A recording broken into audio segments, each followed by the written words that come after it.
Desaturation and blood pressure changes, which can occur when you disconnect a baby from a ventilator. There's some animal work to suggest that if you can maintain PEEP while delivering surfactant, the distribution of the surfactant is improved. We've administered Curosurf now for several years, both by disconnecting the baby from the ventilator and by maintaining ventilation. Both methods are equally appropriate, and the choice comes down to personal preference and experience.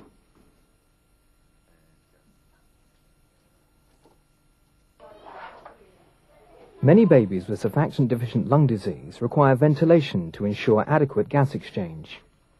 While intermittent positive pressure ventilation has been shown to be effective in achieving good gas exchange, it may also result in damage to immature delicate lungs, increasing the risk of bronchopulmonary dysplasia or chronic lung disease.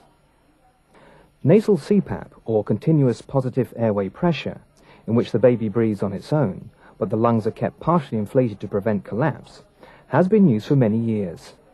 It is a well-established form of respiratory support that may result in less barotrauma or volutrauma.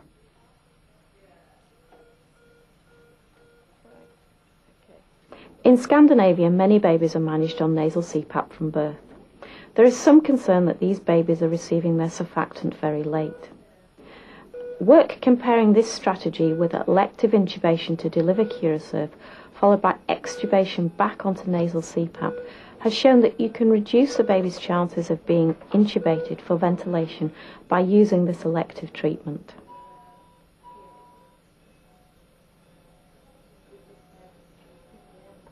Work is ongoing to investigate whether prophylactic surfactant followed by early extubation onto the infant flow driver is an effective method of management. We hope it may reduce a baby's need for mechanical ventilation. Nasal CPAP works by establishing and maintaining a functional residual capacity.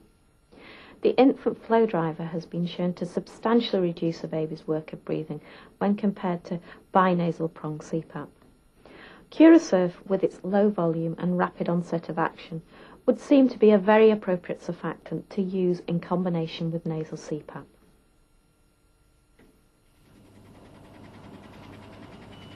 Another form of ventilation in common use is high-frequency oscillation ventilation, or HFOV, where airway patency is maintained by a continuous mean airway pressure, whilst gas mixing is achieved by applying an oscillatory waveform.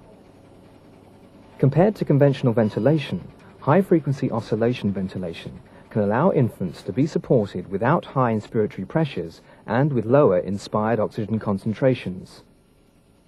The corresponding reduction in barotrauma may potentially result in less long-term lung damage. Dr. Jane Horden of the University College Hospital, London, is experienced in the use of high-frequency oscillation ventilation with Curosurf. Here at UCLH, we aim to manage babies with respiratory distress syndrome with high-frequency oscillatory ventilation, and we aim to put them on the oscillator as soon as possible after admission from labour ward. This, of course, presents a couple of issues regarding surfactant treatment. The first, the issue of when and indeed whether we should be giving surfactant, and second, the issue of how it should be given to a baby that is on a high-frequency oscillator. When we have a baby on the oscillator and want to give a dose of surfactant, it will require disconnection. We then give the surfactant to the baby just as we would with a baby on a standard ventilator. Because disconnection from the oscillator will result in a little bit of lung collapse, we then bag the surfactant in, either with a handbag or attaching the baby to a conventional ventilator for a short period of time. The baby is then reconnected to the oscillator